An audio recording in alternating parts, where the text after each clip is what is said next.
یا جس طرح سے میں نے فلاں بندے نے جب سوال کیا اور جس طرح سے میں نے اس کا جواب دیا اور جس طرح سے میں نے فلاں بندے کو قائل کیا، ایسا تو پہلے نہیں تھا، اور وہ بندہ خود اپنے آپ پر حیران ہوتا ہے۔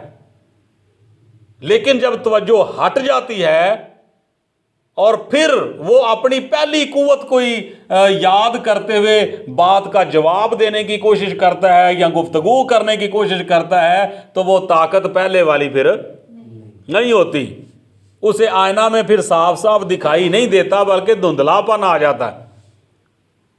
آیات جو ہیں وہ اسے صحیح طریقے سے یاد نہیں رہتی، کسی بات کا جواب دینے کی کوشش کرتا ہے اور کوئی حوالہ دینے کی کوشش کرتا ہے تو وہ حوالہ بعض اوقات اسے یاد نہیں آتا، بعض اوقات جو ہے وہ آیت پڑھتا ہے لیکن آیت جو ہے وہ اسے صحیح یاد نہیں ہوتی، صحیح طرح سے وہ اس آیت کو تلاوت نہیں کر پاتا، بیان نہیں کر پاتا۔ تو یہ ساری باتیں میں اس لیے بیان کر رہا ہوں کہ دیکھیں جب توجہ ہٹ جاتی ہے، آئینہ میں دھندلا سا دکھائی دینا شروع کر دیتا ہے، حوالہ یاد نہیں آتا اور آیات جو ہیں وہ صحیح طرح سے بندہ بول نہیں پاتا یا ان کو تلاوت نہیں کر پاتا، تو آپ مجھے بتائیں کہ احتیاط سے عمل وہ کر لے گا؟ جب توجہ ہٹ جاتی ہے تو تبھی بے احتیاطی شروع ہو جاتی ہے۔ تب کیا شروع ہوتا ہے؟ تب بے احتیاطی شروع ہو جاتی ہے۔ بندہ خدا کے کلام پر عمل کرنے کی کوشش تو کرتا ہے لیکن اس میں احتیاط نہیں کرتا، بے احتیاطیاں اس سے بہت زیادہ ہو جاتی ہیں جب توجہ ہٹ چکی ہوتی ہے۔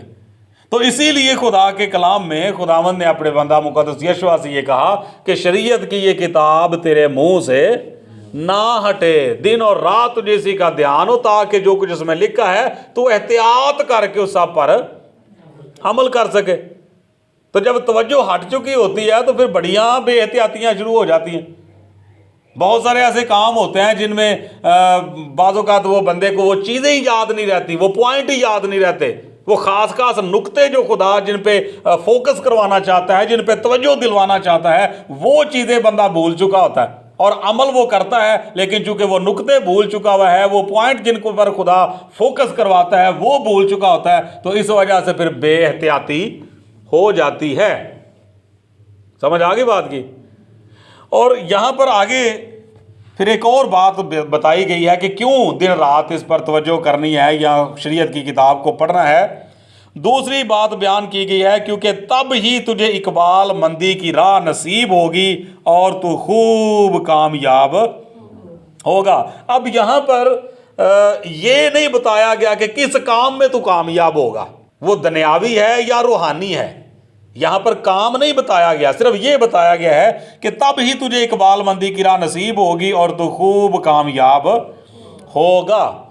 تو میں یہ سمجھتا ہوں ایمان کے ساتھ کہ چاہے کام کوئی دنیاوی ہو یا کوئی کام روحانی ہو، اگر خدا کی کمک یا خدا کی مدد انسان کے ساتھ نہیں ہوگی تو وہ کبھی بھی اقبال مند نہیں ہو سکتا، کبھی بھی وہ کامیاب نہیں ہو سکتا۔ خوب کامیاب ہونا تو بڑی دور کی بات ہے نا۔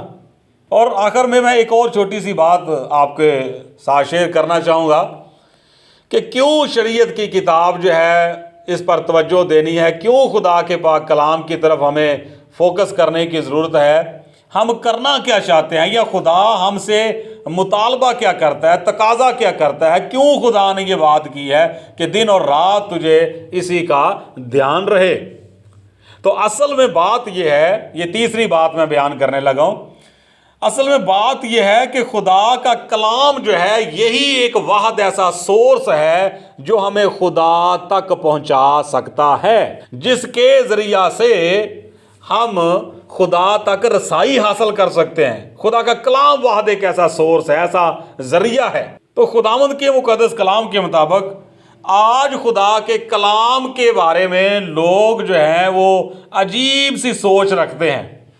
آپ کو یاد ہوگا فرائیڈے کا ہی دن تھا، میں نے میسج دیا تھا کہ خداوند اپنے بندہ مقدس یرمیہ نبی کے ساتھ کلام کرتا ہے اور کہتا ہے کہ یہ لوگ جو ہیں وہ میرے کلام کو حقیر جانتے ہیں، وہ اس سے خوش نہیں ہوتے۔ یاد آیا کسی کو؟ یہ میسج میں نے دیا تھا کہ وہ میرے کلام سے خوش نہیں ہوتے۔ تو آج لوگوں کی یہ سچویشن جو ہے وہ بن چکی ہوئی ہے کہ وہ خدا کے کلام کو پڑھنا یا اس پہ غور کرنا یا دن رات اس کا مطالعہ کرنا یہ تو بڑا مشکل ہو گیا ہوا ہے. وہ خدا کے کلام سے خوش ہی نہیں ہوتے. تو جب خوش نہیں ہوتے تو جو کام خوشی سے خوش ہو کے نہ کیا جائے وہ کوئی کام نہیں ہوتا. ایک فارمیلٹی پوری کی جاتی ہے, ایک فرض جو ہے وہ پورا کر لیا جاتا ہے. ایک بندہ تھا, بڑی مزے کی بات آپ کو سنانے لگا ہوں. یہ ایک چھوٹا سا واقعہ سٹوری ہے, سنیے گا ذرا غور سے. ایک بندہ تھا, وہ کوئی دینی کتاب پڑھ رہا تھا اور کچھ سمجھنے کی کوشش کر رہا تھا, اور ایک بندے نے آ کر اسے کیا کہا کہ بھئی اہل مغرب جو ہیں وہ تو چاند تک پہنچ چکے ہوئے ہیں. اہل مغرب تو چاند تک پہنچ چکے ہوئے ہیں, اور تو بیٹھا یہاں پر دینی کتابیں پڑھ رہا ہے جس کی دنیا میں کوئی ویلیو ہی کوئی نہیں. لوگ اس کو ویلیو ہی نہیں دیتے. جس طرح خدا نے کہا کہ لوگ میرے کلام کو حقیر جانتے ہیں, وہ اس سے خوش نہیں ہوتے. تو وہ بات اس بندے نے کی کہ اہل مغرب تو چاند تک پہنچ گئے ہیں, اتنی انہوں نے محنت کی, اسٹرگل کی, جدوجہد کی, کوشش کی, اور وہ چاند تک پہنچ گئے, اور تو رب کے بندے یہاں پر بیٹھا دینی کتابیں لے کے بیٹھا ہوا ابھی تک, جن کی دنیا میں کوئی ویلیو ہی نہیں ہے, نہ لوگ اس پہ فوکس کرتے ہیں, جو مرضی کر لیں, کوئی نہیں بات سنتے لوگ. اچھا, اس بندے نے بڑا اچھا جواب دیا, اور جو جواب ہے اس پہ تھوڑا سا فوکس کر رہا ہے. اس بندے نے جواب دیا کہ ہاں اہل مغرب چاند تک پہنچے اور ہم لوگ یہاں پر دینی کتابیں پڑھ رہے ہیں, تو فرق ہے. اس نے کہا کہ جی کیا فرق ہے؟ اس نے کہا فرق یہ ہے کہ وہ مخلوق تک پہنچے اور ہم خالق تک پہنچنا چاہ رہے ہیں. ہاللیلویا. وہ کہاں تک پہنچے ہیں؟ چاند پہ پہنچ کے انہوں نے بڑا کوئی مار کا نہیں مار لیا. اگر وہ پہنچے بھی ہیں تو مخلوق تک پہنچے ہیں. ہم پہنچنا چاہ رہے ہیں خالق تک. لیکن ہمارے, یہ بھی بڑی مزے کی بات ہے جو اگلی بات اس نے کہی, لیکن ہمارے اور اہل مغرب کے درمیان, ہمارے اور اہل مغرب کے درمیان واحد تو ایک ایسا نکما اور مفلس اور گوار سا جاہل سا بندہ ہے کہ جو نہ تو اہل مغرب کے ساتھ چاند تک پہنچا اور نہ ہمارے ساتھ تو خالق تک پہنچنے کی کوشش کر رہا ہے. وہاں تو ایک ایسا نکما رہ گیا. وہ تو چاند تک پہنچ گئے اور ہم بھی جو ہے وہ خالق تک پہنچنے کی کوشش کر رہے ہیں. وہ مخلوق تک پہنچے, ہم خالق تک پہنچنے کی کوشش کر رہے ہیں. تو اہل مغرب کے اور ہمارے درمیان وہاں تو ایک ایسا نکما رہ گیا جو نہ ان کے ساتھ چاند پہ پہنچ سکا اور نہ ہمارے ساتھ اس خالق حقیقی کی تلاش میں لگا ہوا ہے. تو کسی کھاتے میں بھی نہ آ رہا. پھر تو آپ کا کیا خیال ہے؟ اس طرح کے لوگ ہیں آج بھی کہ نہیں, کہ جو اس طرح کی باتیں کرتے ہیں کہ جی فلاں کہاں سے کہاں پہنچ گیا, فلاں کہاں سے کہاں پہنچ گیا, یہ ہو گیا وہ ہو گیا, اور آپ جو ہے وہ اس طرح سے کر رہے ہیں, آپ ابھی تک یہ کر رہے ہیں. تو بندے کو اگر پرسنلی اس بندے کو دیکھا جائے تو وہ میں سمجھتا ہوں کہ اس بندے کا جواب اس کے لیے بہتر ہے. وہی چیز اس پہ پوری ہو رہی ہوتی ہے کہ وہ نہ تو ان کے ساتھ جن کی ایگزامپل دے رہا ہوتا ہے, نہ تو وہ ان کے جیسا بن سکا, اور نہ جن کو وہ باتیں کر رہا ہے ان جیسا ہی بن سکا. تو درمیان میں رہ گیا پھر وہ نکما.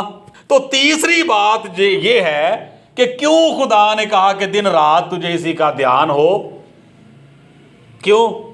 میرا خیال سمجھ میں آ گئی ہے بات. کیوں کہا خدا نے؟ تاکہ اس کے ذریعہ سے ہم کس تک پہنچ سکیں؟ خالق تک پہنچ سکیں. اہل مغرب تو مخلوق تک پہنچے, تو ہم اس کے ذریعہ سے خالق تک پہنچ سکیں. تو یہ بڑی مشہور و معروف آیت ہے.